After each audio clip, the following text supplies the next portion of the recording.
The Frigoraph can stop the priority moves fake out on the other side, and the Iron Hands just gives a nice bulky Pokemon that you can switch to at any moment.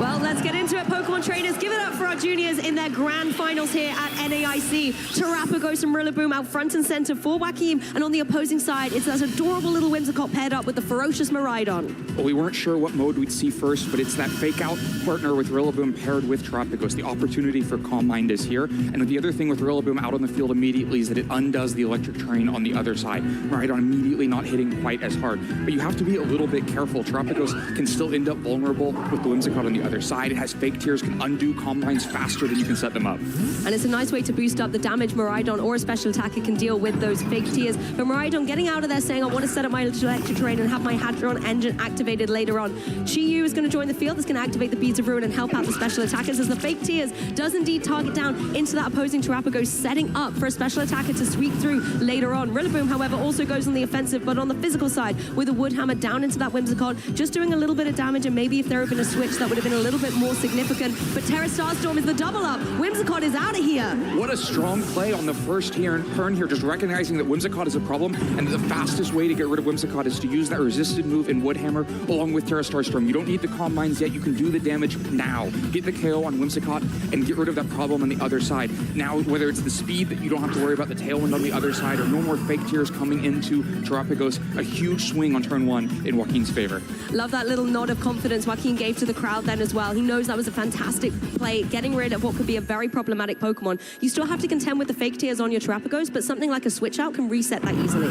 Right, Terrapagos could just flee back out in order to get rid of those drops, or might just be able to fight even in this position, not especially threatened by Calyrex. Immediately doesn't have to worry about Astral Barrage anymore, but you don't have fake out support at this moment. So Rillaboom looking pretty vulnerable here, has the Fire Attacker on the other side, a lot of damage possibly coming back in against it.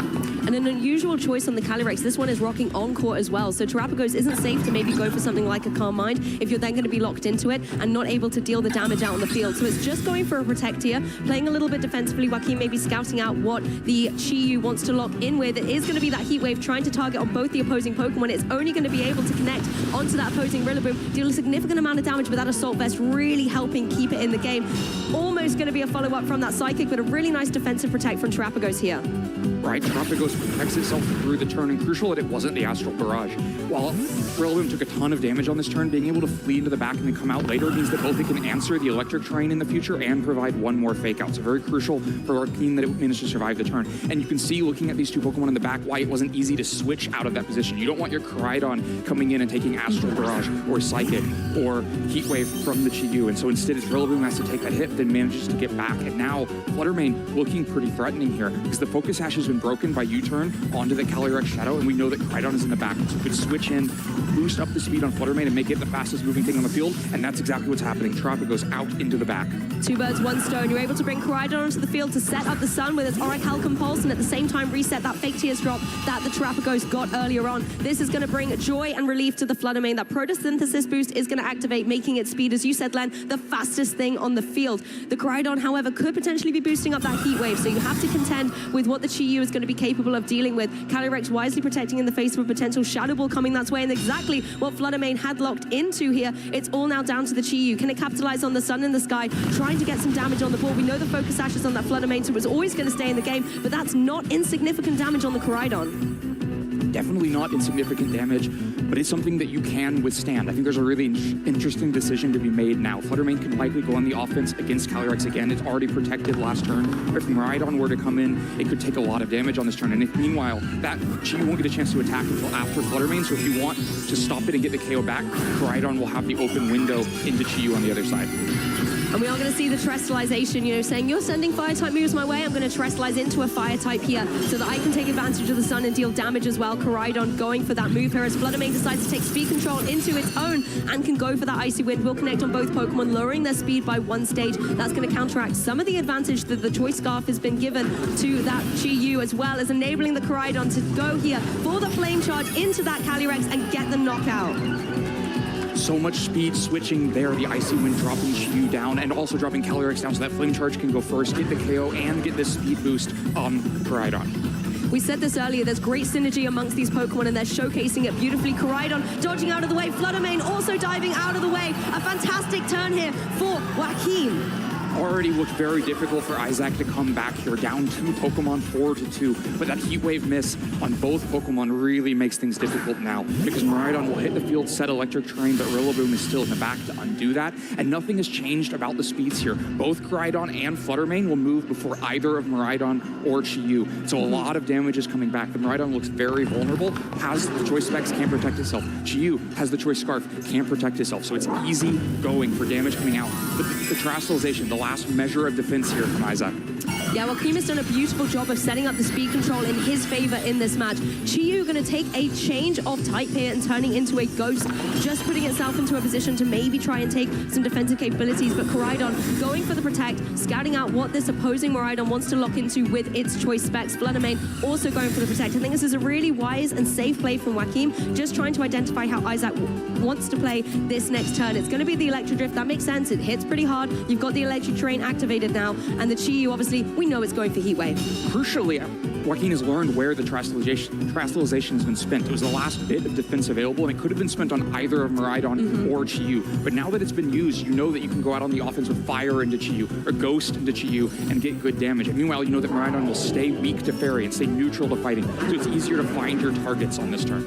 Yep, Fluttermane now kind of has its pick of the litter. It can go for the Moonblast into the opposing Miraidon, or it can even go for that Shadow Ball down into the Chi-Yu. You also have the power of that Koraidon, you know, being able to hit incredibly hard. Something like a Flare Blitz is just going to be able to devastate through the opposing side. But the close combat, also an excellent choice. Miraidon just drops. That Pokemon is out of there. Koraidon versus Miraidon, and Koraidon comes out on top. One hit knockout, Len. Just a massive KO. One restricted Pokemon into the other. One hit KO. Miraidon down. Oh my goodness, just seeing that absolutely go down, and I think Chi-Yu's going to follow suit possibly with the Shadow Ball coming through. The Beads of Ruin on the field as well, making Fluttermane shine bright. Game 1 is going to go to Joaquin.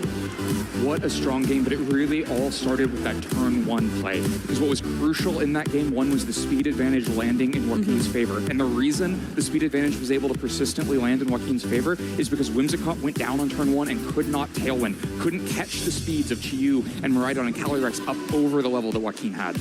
I feel like Joaquin was constantly cognizant of what the speed issues were on the field. The Whimsicott down, let's not let Tailwind go up here. And then bring in the Fluttermane with the Koraidon switch in to enable that speed boost was absolutely masterful. Following up with that Icy Wind to enable the success of this Koraidon that also went for that Flame Charge to get a speed boost as well, just meant that constantly the offensive pressure was overwhelming from that side of the field. Right, the multiple levels of speed control meant that Joaquin was always moving first at that phase of the game, and of course was helped by that double Heat Wave miss, but you gotta get a little bit lucky to win a tournament too. I mean, Izhaq still played incredibly well, you know, positioning at the beginning, going for that fake tears and really stopping the Terapagos from being able to go for anything, but the other 3 Pokemon on Joaquin's side were able to carry through that match. If you're Izhaq now, how do you adapt? I think it's really interesting because you could see that Terapagos almost got used like a distraction. It was out there presented with Rillaboom like it was going to be the game plan, but then it was just used to take down Whimsicott. You have the exact same leads again, and you got to be a little bit weary that that could happen. But now Whimsicott actually led this time instead of just being in the back to switch in. Exactly, and you have the Whimsicott in play where it could potentially go for something like that Tailwind. It is carrying that Covert Cloak, so it doesn't even have to worry about a potential fake out, slowing it down in play. It's going to be interesting then for Miraidon, because possibly it's going to be the fake out target. Right, fake out likely going that way, and a Tailwind now might not accomplish that much, because by the time those crucial speed competitions are happening, the Tailwind may have expired. So no, just a fake tears at first. You have to make sure that the Terapagos doesn't run away with Calm Mind. Miraidon tries to follow up with the Draco Meteor. It is going to come down into the Terapagos, breaking that Terra Shell. Obviously, thanks to the Terra Shell, it's going to be not very effective, but it's still not enough to get the knockout. A fist bump in the air for Joaquin there. Needed that Terapagos to hang on as the Rillaboom is able to retaliate with that Wood Hammer. We saw in game 1 how the double up was able to remove this Whimsicott from play as the Terra Starstorm follows up, and once again, Whimsicott is out for the count. Another crucial turn 1 KO into Whimsicott this time.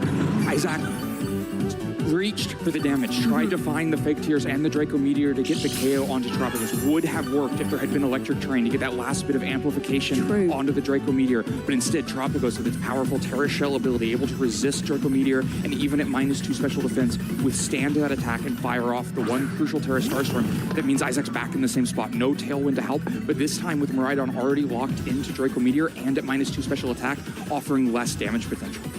That makes Rillaboom breathe a little easier, I think, as well. As you said, the Hadron engine is switched off. You have lowered your special attack, and there is an Assault Vest on that opposing Rillaboom, so it can sit pretty comfortable in the face of the Miraidon. The Chi-Yu, however, that's something it has to contend with. Something like the Heat Wave can come through. It can get the knockout onto the Terrapagos, but we already know that Rillaboom can contend with one of those, particularly when the Koraidon's not on the field, giving it that cheeky sun boost.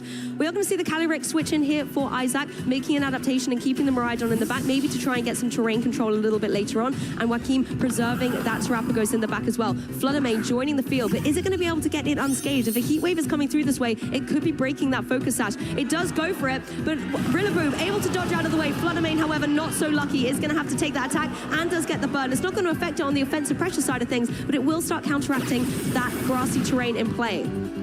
A few crucial differences here. This time, the Fluttermane already has its Focus Sash broken, and the Calyrex Shadow on the other side does not have its Focus Sash broken. The U-turn landing into Chi-Yu instead just puts a little bit of damage there. It means the Calyrex will be able to withstand an attack. That means despite the speed advantage being in Joaquin's favor, with Fluttermane moving first on this turn, Calyrex might feel a little bit safer to actually use Astral Barrage on this turn. That's very true, because you can see the setup that we've got going on here. Koraidon back on the field, boosting up the Photosynthesis onto that Fluttermane. Can put it into a formidable position, again, going for something like the Icy Wind. But Calyrex definitely can deal a huge amount back with that Astral Barrage. Icy Wind's still the threat, though. Can drop the Calyrex speed down below the Koraidon, and then Koraidon can follow up with a massive fire attack in the sun here. So the Icy Wind will also mean that the Koraidon moves before the Chi-Yu as well, so getting both attacks off before your opponent.